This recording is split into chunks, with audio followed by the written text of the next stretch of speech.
Pratiquement tous les bateaux qui sont en course sont arrivés. Bon, pour un organisateur ou l'autre que tu es, c'est une satisfaction. Ah voilà, c'est une satisfaction énorme d'accueillir pour la deuxième fois cette magnifique épreuve. J'aime bien remercier au Grand Parvois Organisation pour la confiance en nous, pour partager cette organisation magnifique. J'aime bien remercier à tous les partenaires qui font partie de cette magnifique course et bien sûr tous les bénévoles et surtout les coureurs bien sûr. Cet magnifique plateau des coureurs et des bateaux qui sont arrivés en retard et qui fait de la deuxième édition des défis atlantiques, on peut dire, un classique de la classe 40. Voilà. Et Horta, on a l'habitude de course au départ de France, c'est une étape presque incontournable. Là, on venait de Guadeloupe, ce qui prouve qu'on peut s'arrêter à Horta en venant de l'Est comme de l'Ouest. Voilà, pour Horta, c'est toujours très important d'accueillir des courses comme ça, parce que tous les moyens médiatiques autour d'une course comme ça fait parler beaucoup de notre île, de notre archipel, de notre pays. Et ça, pour nous, c'est un très bon investissement du point de vue promotionnel pour notre île et aussi du point de vue sportif. Parce qu'on a ici des coureurs déjà très connus dans le monde de la voile.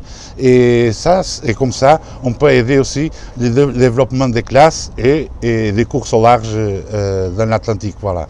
Oui, c'est vrai qu'on a quelques coureurs internationaux, donc on n'est pas seulement franco-français ou franco-portugais, on s'ouvre aussi sur d'autres pays, l'Italie, les îles britanniques. Voilà, il y a une diversité des coureurs qui viennent des différentes origines.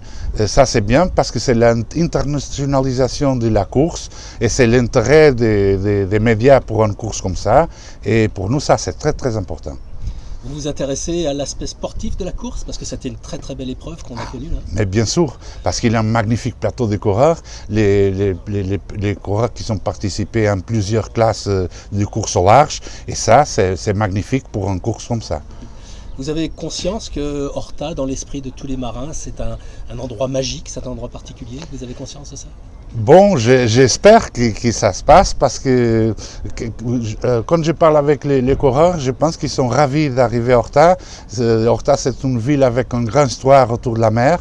Au printemps, il y a des hydroavions, les caps sous-marins, les baleinières qui viennent ici chercher les équipiers. Et maintenant, ça a changé de paradigme. C'est le course au large qui fait parler d'Horta, qui fait bouger le port. Voilà, c'est très très important parce que c'est une porte importante au niveau de l'accueil des plaisances qui traversent l'Atlantique. Et ça, comme j'ai déjà dit, c'est un très bon moyen de faire parler de notre port.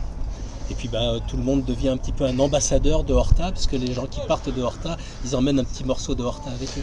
Bon, on fait notre effort pour les accueillir fortement et qu'ils ont un bon souvenir de notre ville, une ville qui respire la mer et qu'on voulait que dans le futur commence à être une importante ville d'accueil des courses au large. C'est le cœur de l'Atlantique, Horta. Bon, on peut dire que c'est le milieu de l'Atlantique entre l'Europe et l'Amérique. Et je pense que c'est bien pour tout le monde qui traverse l'Atlantique, qu'il y a un endroit qui peut faire une escale pour réparer son bateau, pour acheter des nourritures pour les voyages. Et c'est ça qui fait d'Horta un très important point de passage aux Açores. Alors dimanche, départ direction la France et La Rochelle, j'imagine que vous allez suivre ça de très près.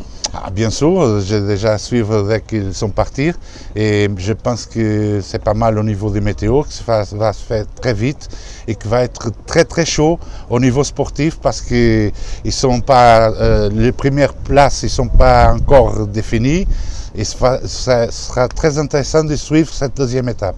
Un petit favori peut-être?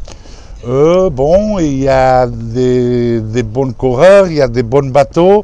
C'est une question que je ne peux pas dire rien à ce moment-là, mais je pense qu'il y a un Lepiski qui connaît bien le parcours. Ça va être chaud.